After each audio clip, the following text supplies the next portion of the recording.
美元變$100，白銀掀全家寶拋售潮，李鴻章都唔敢簽，黃金平台收割80%本金，財新深挖傑我銳，國資後台路徑，美國被修正嘅繁榮，2025年就業虛報40萬。觀眾朋友大家好，最近白銀價格大幅波動，唔少人投機爆倉，同時對於唔少人嚟講係攞出全家寶變現嘅好時候。彭博社報道話，白銀歷史性飆升，引發拋售全家寶同錢幣熱潮。譬如79歲曼哈頓上東區居民蘇格拉斯汀上個月某日搭公車到市中心，將父母傳落嚟一枚完美品相嘅美國銀鷹$1幣賣掉，$1嘅硬幣換咗$100現金。格拉斯汀原本想將呢$1硬幣留俾個孫，但而家佢話我有$100可以去 Ralph Lauren 俾佢買套衫。佢唔係單一嘅案例，北美各地好多人亦都咁做。報道話白銀價格歷史性飆升，儘管白銀並非好似黃金咁係大家儲存財富嘅資產，但係呢一波上升促使大家重新評估喺櫃桶裏邊白銀全家寶。美國嘅錢幣同珠寶店湧入咗大量顧客，佢哋想買咗收藏品、銀器同家族珍寶。有啲顧客帶嚟咗完全忘記自己擁有嘅嘢，佢哋就瞓喺保險箱或者衣櫃裏邊。曼哈頓中城 Park Avenue 稀有錢幣店史塔克鮑爾斯畫廊資深錢幣專家 Greg Karen 表示，佢哋從未想過，直到而家先意識到，哇，呢個其實加起身相當可觀。Stars Bowers 今年非常繁忙，呢家全球連鎖店 Go.com In 擁有喺曼哈頓分店。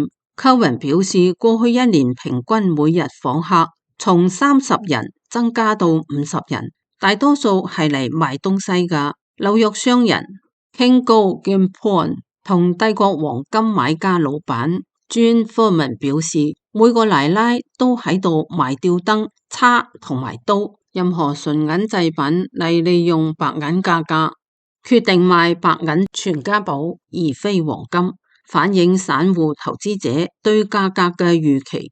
Matos Focus 研究顧問公司董事總經理菲利普紐曼表示，大家對白銀是否持續上升較不確定，因為咁選擇喺升幅仍然亮眼時套現，呢個同黃金嘅邏輯唔同。黃金屢創新高時，好多持有者選擇觀望，預期進一步上升。喺整體金融市場健康下，冇理由賣出。經銷商報告1月係史上最強嘅月份，受到白銀同金條產品交易量激增帶動。自去年初以嚟，1965年前美國銀幣價值幾乎翻咗3倍，人潮一波接一波。卡博拉頓硬幣及硬幣珠寶畫廊老闆 Gary Tanson 喺訪談中表示，佢話1月賣進量係平時1年嘅10倍。我開出嘅平均支票大約喺8000到$10,000之間。82歲嘅康乃狄克州居民講，我聽講白銀上升，呢啲我已經擁有好多年。我有醫生預約，所以想順便去睇一下點回事。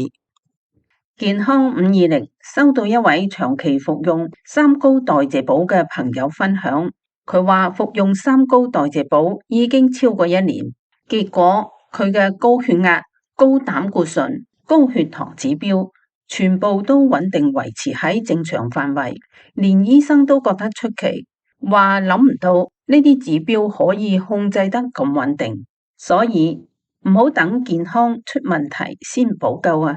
最緊要係每日將代謝基礎打好。而家三高代謝寶北美已經有貨啦，仲唔快啲入貨？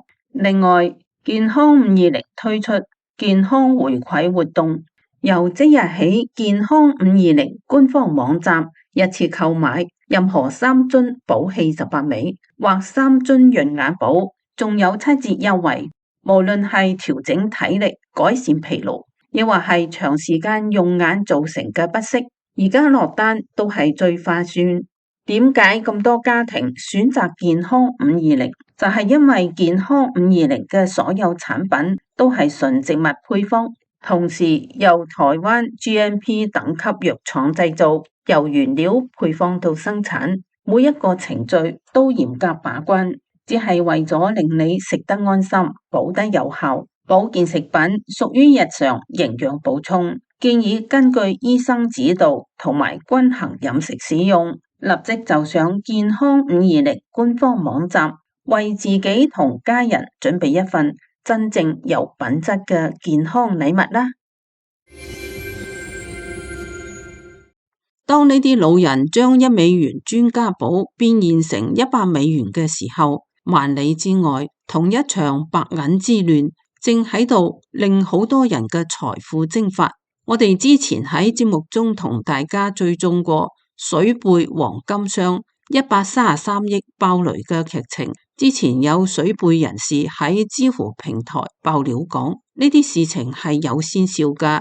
一開始傑我瑞搞咗24小時白銀盤，當時我就好震驚。做咩有唔關盤嘅白銀呢？交易所非營業期間，你嘅訂單點搞？只能夠自己頂呢？咁風險太大。冇幾耐，佢哋就出咗個公告，大概意思係資金壓力好大，因為有好多人做空白銀，但係白銀一直喺度升，呢個量佢哋根本對沖唔出去。尋日我哋仲提到，上海期貨交易所從1月份開始，連發18道令牌都難以平亂。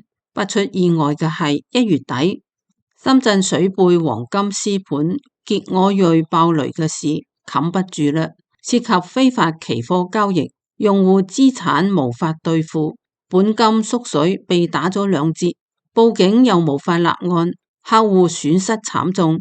但係深圳政府一直唔俾立案。一位近監管部門人士告訴財新，傑我瑞等本身係非金融企業，涉嫌變相開展非法黃金期貨業務，但係根據此平台提供嘅兌付方案，對用戶嚟講係霸王條款，用戶需放棄追究對方刑事責任，並接受本金打2折嘅補償。如果簽署，即意味住放棄絕大部分本金。而家已經係鄰近年關，苦主喺深圳投訴無門。香港媒體報道話，苦主拒絕將事件定義為民事經濟糾紛，堅持刑事處理。一共投入149萬嘅河南寶媽小迪攞住手中文件對記者講，李鴻章嚟咗都唔敢簽呢個協議。香港苦主北上深圳，同樣係投訴無門。2月2號填寫報案表格之後，至今未有收到羅湖警方後續跟進。問題係傑我瑞做咩咁赤裸裸、權力霸凌同責任丟鑊呢？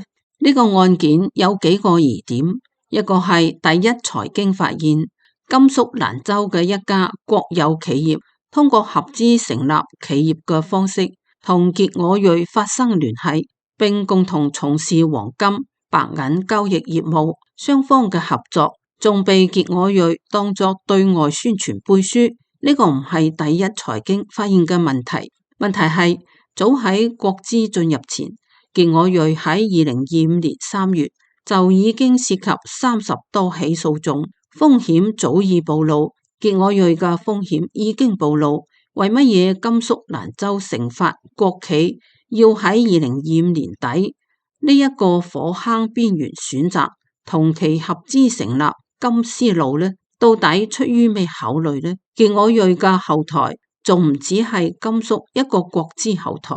財新網發現係持有傑我瑞90%股權嘅張志騰，曾經係青島凌飛珠寶有限公司下稱青島凌飛已註銷嘅實控人，持有80%股權。該公司監事張曉森持20%。係金渠冶煉科技深圳有限公司下稱金渠冶煉嘅法定代表人。金渠冶煉嘅歷史監事李建英目前擔任另一家公司深圳金渠金業精煉有限公司下稱金渠金業嘅監事。金渠金業大股東係國企三門峽金渠金銀有限公司，持股60%。另一個股東係深圳一號鑽電子科技有限公司，持股40%，下稱深圳一號鑽。深圳一號鑽股東之一係自然人周厚公，持股9.99%。周厚公同時擔任深圳市中金擴展融資擔保股份有限公司嘅董事，而該公司嘅另一位董事姚潤雄曾擔任深圳市利富高實業有限公司下稱利富高已註銷嘅監事。第一財經亦好，財新網梳理出嘅嗰一條線索，張志騰、青島凌飛、金渠冶煉、三門峽國資亦好，呢啲會係傑我銳大膽嘅合法收繳用戶80%嘅資產嘅底氣咩？觀眾朋友，你係點睇嘅呢？今日對於市場最重要嘅信息係美國政府公布1月份就業數據。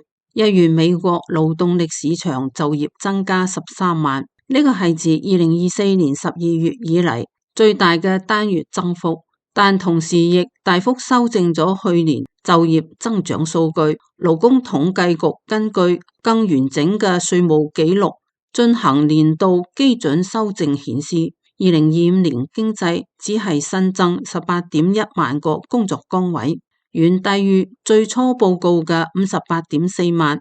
修正後，去年平均每個月只係增加1.5萬個工作，係呢個擁有1.6億個工作崗位嘅國家，呢個幾乎等於淨就業創造停滯。總結一句，2026年開年勞動市場表現亮眼，新增就業激增。失業率小幅下降，但2025年嘅表現比我哋原本認為嘅更慢。Axios 報道引述格拉斯多首席經濟學家丹尤焦喺報告中寫到，1月嘅就業報告就似一場分成兩段嘅賽跑。佢指出，2025年修正數據顯示，比最初認為嘅慢跑仲要慢。喺前半段起步緩慢後，勞動市場而家可能正喺度揾回立足點，面對一次性俾市場提供咗2大轉折嘅市場報告。接落嚟市場提出嘅難題，1月嘅就業激增究竟係僱主喺度經歷去年關稅政策同經濟唔確定性，抑或係後續報告性招聘，仲只係有一次會被未來下收嘅統計幻象。雖然家庭調查同企業調查2大指標目前都指向穩定，且25到54歲壯年勞工嘅就業率回升到81%嘅峰值，但喺兩眼外殼下，數據隱藏住結構性風險，就業增長極度失衡。1月份較大嘅就業增長仍集中喺少數幾個行業，譬如醫療保險增加82000，同社會救濟增加42000行業。經濟中其他大多數行業幾乎冇增加員工，有啲仲喺度裁員。為乜嘢？呢個係個嚴重風險信號。非生產性增長、醫療同社會救助並唔直接推動社會嘅生產效率。喺川普總統施政1週年，主打美國製造回歸嘅背景下，政府嘅目標係提升實質生產力同製造業就業，但目前現實卻係就業增加仍被鎖定喺成本昂貴、依賴政府預算嘅服務部門，而非預期可以大幅創造財富嘅製造部門。好消息係，彭博經濟學講1月薪資就業報告降低咗聯準會降息嘅急迫性，但我哋預期未來幾個月通脹將緩解，特別係2月13號公佈嘅1月 CPI 預計會比共識預測更溫和。我哋認為決策者仍有空間降息，以支持勞動市場復甦。總體嚟講，我哋嘅預期聯準會今年降息100個基點。Zero Hedge 發文認為，目前可以確定嘅係勞動市場整體畫面遠比表現疲弱。儘管1月出現反彈，但呢個反彈一旦被下收就唔會成立。聯準會將別無選擇，只能夠大幅降息，以防止已經脆弱嘅勞動市場陷入收縮。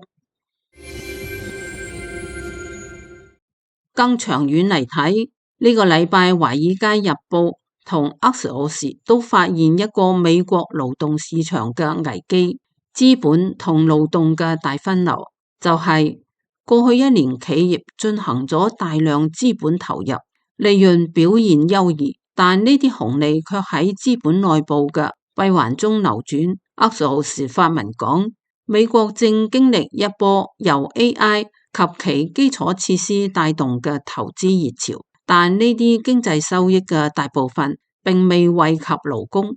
為乜嘢重要呢？因為職位變得稀少，勞工薪資嘅升幅亦唔再快速。自1980年代以嚟，勞動喺國民收入中所佔份額明顯下降，而資本所佔份額則喺度上升。呢個背後有技術同結構性原因。而當前嘅 AI 熱潮睇起身，正準備進一步加劇呢種情況。華爾街日報資深經濟專欄作家格雷格伊普寫道，資本同勞動之間嘅分化有助解釋經濟蓬勃同家庭悲觀之間嘅脫節。呢個亦將喺未來經濟走向中扮演超乎比例嘅重要角色。正如伊普所指出，員工薪資同福利佔國內總收入比例喺第三季度為51.4%，遠低於1980年嘅58%。同一時期，企業利潤佔收入嘅比例則從7.2%上升到11.7%。如果勞動份額返到1980年嘅水平，每年將額外增加2兆美元嘅勞動報酬，相當於每位在職美國人平均每年多出12000美元。Axios文章指出，技術變革係其中之一。40年前，一座汽車工廠有幾十個工人手動將零件裝上車輛，而家大多數嘅重勞動由機械人完成，廠房內工人相對稀少。呢個意味住賣出一輛車嘅經濟回報更多流向機械人嘅擁有者，亦就係汽車公司股東，而唔係轉化為工人工資。其中一個重要原因係全球化同海外外判嘅興起，亦令到企業更有能力壓低薪資同埋福利。今日最後一個節目分享個交通訊息。小年過完，馬上就係中國新年啦，好多喺外地打工嘅人開始返鄉下過年。不過第一批返鄉下嘅人遭遇咗集體癱瘓。新浪財經2月10號報道講，開咗9個小時，仲未出廣東。深圳第一批返鄉嘅人已塞喺路上，網友急啦。根據大陸同香港媒體報道，今年大陸中國新年嘅春運喺2月2號正式啟動，提前咗咁多，萬萬想唔到2月7號出省卻遭遇咗癱瘓。過去幾日多個媒體平台都喺度流傳一位網友訴苦。2月8號，網友大小王從深圳啟程，準備返四川過年，都喺度想廣西貴州做咩唔塞車，就冇想到走出廣東都要塞咁耐。2月9號，呢個網友向記者透露，尋日早上9點出發㗎，深圳到肇慶走咗8個幾鐘，晚上我哋喺貴港休息，今日走貴州重慶返屋企。該網友提醒，出發前做好車輛檢查，早上盡早出發，可以錯峰，路上有唔排隊加油嘅油站，隨時加油，路上注意行車安全。有網友表示，2月7號晚廣東多條出省高速仍然燈火通明，長長嘅車隊望唔到頭。除咗呢位網友訴苦，從深圳出發9小時仍未駛離廣東，仲有人遭遇30公里塞咗7小時嘅慘況。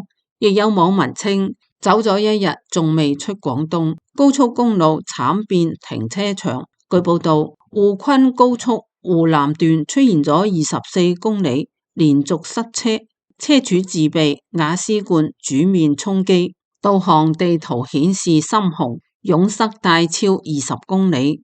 京港澳高速深州段車輛熄火滯留，為乜嘢呢個最壯觀嘅發生喺廣東呢？廣東係外來人口最多省份，每年春運出省潮都係全國最壯觀，亦都係最堵塞噶。大陸媒體報道仲提到一個因素，湖南段因大雪封路或者路面結冰，導致車輛喺粵北出口，譬如清遠、韶關嚴重堆積，形成車流嘅倒灌。同大家分享呢個事，係從呢度裏邊觀察到中共媒體角色已經完全消失咗。上個禮拜，一位旅居澳洲嘅教授同我分享過去一段喺大陸下鄉嘅經歷。佢提到嗰時候嘅媒體廣播係廣播乜嘢呢？今日天氣點樣都係對大家出行工作務農最重要嘅消息。務農需要額外提前準備乜嘢工具，但係今日嘅官方媒體除咗維穩嘅作用，幾乎其他功能都消失晒。民眾苦訴嘅係塞車9個小時，呢種一開始就塞，就應該立即記者現場連線，將消息傳出去。交通部門為乜嘢冇預警？邊啲路況已經堵塞？呢個係對於開車嘅人同返鄉下嘅人士最重要交通提示，就係提前準備嘅重要消息，卻被媒體硬係塞進內文藏咗起身。大陸官方媒體報道嘅標題只係提交通部門疏導，首個高峰度過，其他有幫助嘅建議，譬如瓦斯罐煮麵30公里塞咗7小時，好多嚟自社交媒體。中共治下媒體嘅社會責任亦唔係幫助解決民眾問題嘅工具，而係幫助政權解決提出問題嘅人嘅利器。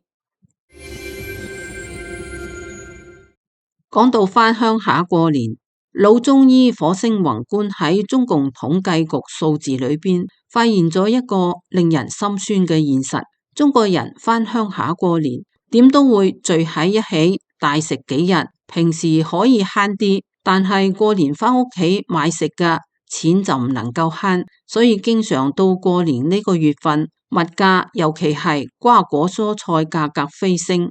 但係今年中國家庭呢一筆錢開支出現咗萎縮嘅跡象。2026年1月，中國 CPI 同比升幅從上個月0.8%大幅回落到0.2%，環比上升0.2%。CPI 嘅升幅回落，生產端嘅價格 PPI 同比下跌咗1.4%，生產資料價格跌幅收窄，但生活資料價格跌幅擴大，成本無法傳導到消費端。